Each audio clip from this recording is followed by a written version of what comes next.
ಓಂ ಶ್ರೀ ದುರ್ಗಾಯ ನಮಃ. ಓಂ ನಮಃ ಶಿವಾಯ. ನಮಸ್ತೆ ವೀಕ್ಷಕರೇ.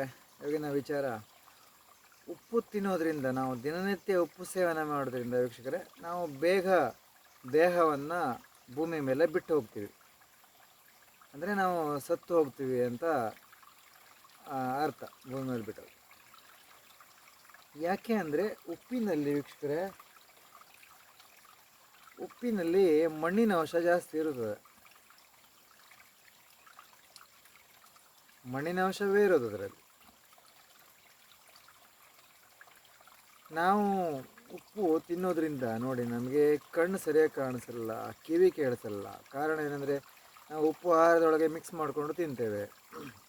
ಆಹಾರದೊಳಗೆ ಮಿಕ್ಸ್ ಮಾಡ್ಕೊಂಡು ತಿಂದಾಗ ನಾವು ಹೊರಗಡೆಯಿಂದ ಮೂಗಿಂದ ಗಾಳಿ ತಗೊಂಡು ಮತ್ತೆ ಆ ಉಪ್ಪಿನ ಅಂಶವನ್ನು ಮತ್ತೆ ಹೊರಗಡೆ ಹಾಕ್ತೇವೆ.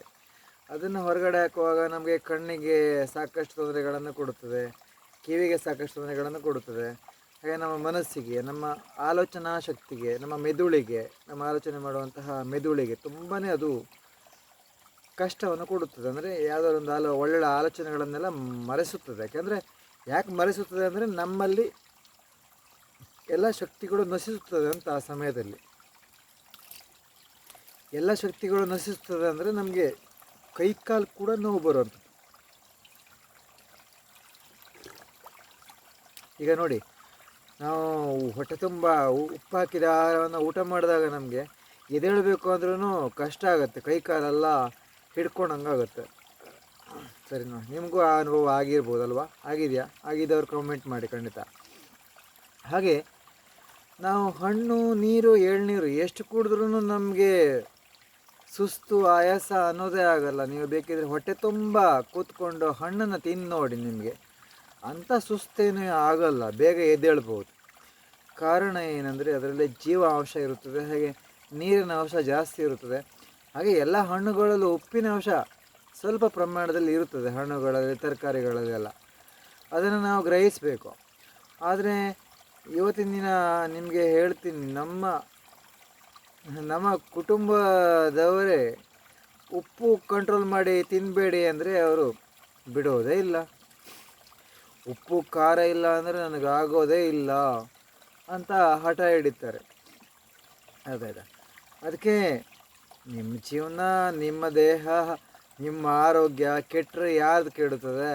ನಿಮ್ಮ ಆರೋಗ್ಯ ಕೆಡುತ್ತದೆ ಅಂತ ನಾನು ಒಂದು ಸಾರಿ ಹೇಳಿ ಸುಮ್ಮನಾಗ್ತೇನೆ. ಯಾಕಂದರೆ ಇಲ್ಲಿ ಒಳ್ಳೆ ಬದಲಾವಣೆ ಬೇಕಾಗಿದೆ.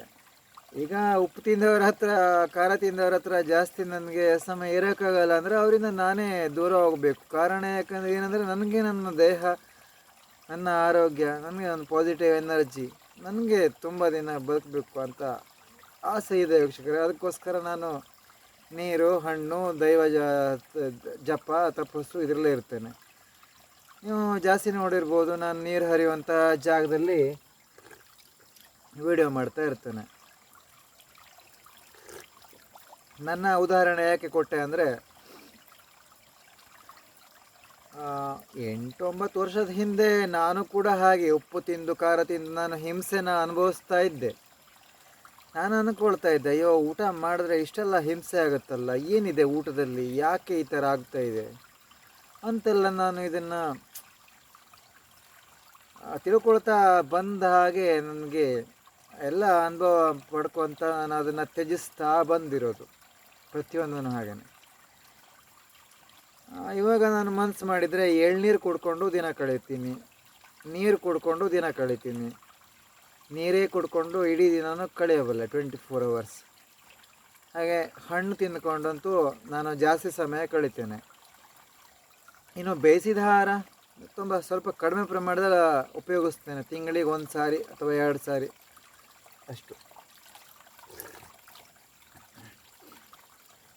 ಉಪ್ಪು ಮಾತ್ರ ಸೇವನೆ ಮಾಡೋದೇ ಇಲ್ಲ, ಯಾಕಂದರೆ ನಾವು ಪ್ರತಿಯೊಂದು ಆಹಾರದಲ್ಲೂ ಉಪ್ಪಿನ ಅಂಶ ಇರುತ್ತದೆ. ನಿಮಗೆ ಗೊತ್ತಾ, ನೀರಿನಲ್ಲಿ ಕೂಡ ಉಪ್ಪಿನ ಅಂಶ ಇರುತ್ತದೆ. ಉಪ್ಪು ಮಾಡೋದು ನೀರಿಂದ ಅಲ್ವಾ? ಉಪ್ಪು ನೀರಿಂದ ಮಾಡ್ತಾರೆ. ನೀವು ಉಪ್ಪು ನೀರಲ್ಲಿ ಅಡುಗೆ ಮಾಡ್ತೀರಾ? ಮಾಡೋಲ್ಲ ಅಲ್ವಾ? ಮತ್ತು ಅದೇ ನೀರಲ್ಲಿ ಮಾಡಿದ ಉಪ್ಪಲ್ಲಿ ಅಡುಗೆ ಮಾಡ್ತೀರಲ್ವ? ಸಮುದ್ರದ ನೀರಲ್ಲಿ ನೀವು ಅಡುಗೆ ಮಾಡ್ತೀರಾ? ಮಾಡಲ್ಲ ಅಲ್ವಾ? ಅದೇ ಆ ಸಮುದ್ರದ ನೀರಿನಲ್ಲಿ ರೆಡಿಯಾಗಿದೆ, ಉಪ್ಪನ್ನು ನೀವು ಹಾಕಿ ಅಡುಗೆ ಮಾಡ್ತೀರಲ್ಲ. ವೀಕ್ಷಕರೇ, ನಾವೆಲ್ಲ ಇದನ್ನು ತಿಳ್ಕೊಳ್ಬೇಕಾಗಿದೆ. ಇವತ್ತಿನ ದಿನ ನಮ್ಮ ಮಕ್ಕಳಿಗೆಲ್ಲ ಉಪ್ಪು ಖಾರ ಕೊಟ್ಟು ಅವರ ಆಲೋಚನೆಯನ್ನು ಕೆಡಿಸ್ತಾ ಇದ್ದೀವಿ, ನಾವೇ ಕೆಡಿಸ್ತಾ ಇದ್ದೀವಿ.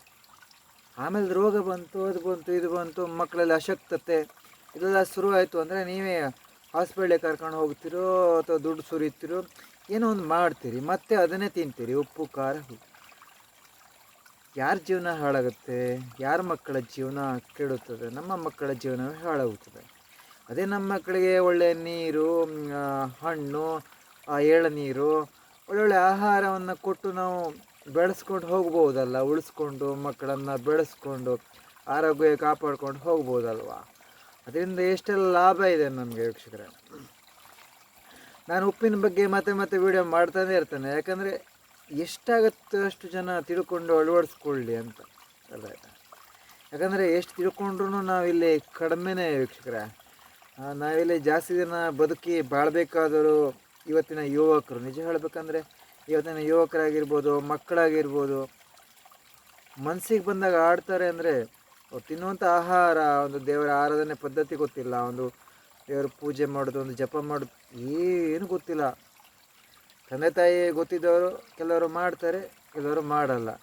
ಕಾರಣ ಏನಂದರೆ ಮನಸ್ಥಿತಿ ದೇವ್ರ ಕಡೆ ಬರೋದೇ ಇಲ್ಲ, ದೇವ್ರ ಕಡೆ ಗಮನ ಬರದೇ ಇರೋ ಥರ ಆ ಮನಸ್ಥಿತಿಯನ್ನು ಹಿಡಿಯುತ್ತದೆ. ಏನು?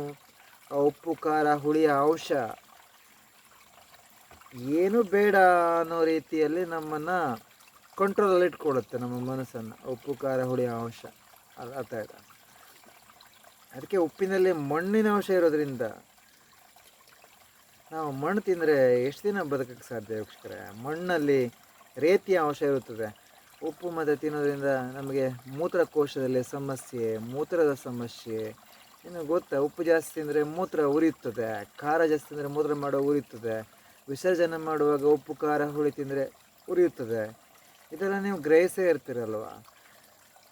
ಎಷ್ಟು ಸುಂದರವಾದ ನಮ್ಮ ದೇಹವನ್ನು ನಾವು ಉಪ್ಪು ಖಾರ ಹುಳಿಯ ಗಲೀಜೆಲ್ಲ ಹೊಟ್ಟೆ ಒಳಗೆ ಹಾಕಿ ಹಾಳು ಮಾಡ್ಕೊತೀವಲ್ಲ ವೀಕ್ಷಕರೇ. ಅದೇ ಹಣ್ಣು, ನೀರು, ಎಳನೀರು ಬೇಯಿಸಿದಾರೆ ತಿನ್ನಬೇಡ ಅಂತ ನಾನು ಹೇಳೋದಿಲ್ಲ. ಆದರೆ ತಿನ್ನುವಾಗ ನೀವು ದೇಹಕ್ಕೆ ತೊಂದರೆ ಕೊಡುವಂಥ ಆಹಾರ ಬೇಡ ಅಂತ ಅಲ್ವಾ? ಯಾಕೆ ಬೇಕು? ನಮ್ಮ ಮಕ್ಕಳ ಜೀವನ, ನಮ್ಮ ದೇಹ ಚೆನ್ನಾಗಿದ್ದರೆ ನಮ್ಮ ಮಕ್ಕಳನ್ನ ನೋಡ್ಕೋಬೋದು.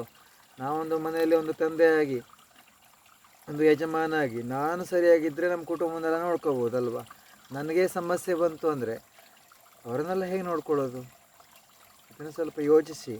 ಅದಕ್ಕೆ ಮನೆಯಲ್ಲೊಬ್ಬರು ಒಂದು ನಿರ್ಧಾರ ಮಾಡಿಕೊಳ್ಳಿ, ಹೌದು ನಾನು ಇದೇ ಆಹಾರನ ಉಪಯೋಗಿಸ್ಬೇಕು, ಇದೇ ನೀರನ್ನು ಕುಡಿಬೇಕು, ಉಪ್ಪನ್ನು ತ್ಯಜಿಸಿ, ಉಪ್ಪು ಖಾರ ಹುಳಿಯನ್ನು ತ್ಯಜಿಸಿ ನಾನು ಬದುಕಬೇಕು, ಆಗುತ್ತೋ ಇಲ್ಲವೋ ಅಂತ ನೋಡಬೇಕು ಅಂತ ಒಂದು ಹಠದಿಂದ ಮುಂದೆ ಹೋದರೆ ಖಂಡಿತ ನಾವು ಗುರಿ ಮುಟ್ಬೋದು. ಯಾವುದೇ ಒಂದಕ್ಕಾದರೂ ಹಠ ಬೇಕು, ಮನಸ್ಸಲ್ಲಿ ಗಟ್ಟಿ ಮಾಡ್ಕೋಬೇಕು. ಇದಕ್ಕೆ ಈ ಆಹಾರ ತಿನ್ನಲೇಬಾರ್ದು, ಇದರಲ್ಲಿ ಉಪ್ಪು ಜಾಸ್ತಿ ಇದೆ, ಇದರಲ್ಲಿ ಖಾರ ಜಾಸ್ತಿ ಇದೆ ಅಂತ ನಿರ್ಧಾರ ಮಾಡಿಕೊಂಡ್ರೆ ಖಂಡಿತ ನಾವು ಗುರಿನೂ ಮುಟ್ಟೋದ್ರ ಜೊತೆ ಉಪ್ಪನ್ನು, ಖಾರನ, ಹುಳಿನ ತ್ಯಜಿಸ್ಬೋದು ವೀಕ್ಷಕರೇ ಅಂತ ಹೇಳ್ತಾ ನಾನು ವಿಡಿಯೋನ ಮುಗಿಸ್ತೇನೆ. ನಮಸ್ತೆ.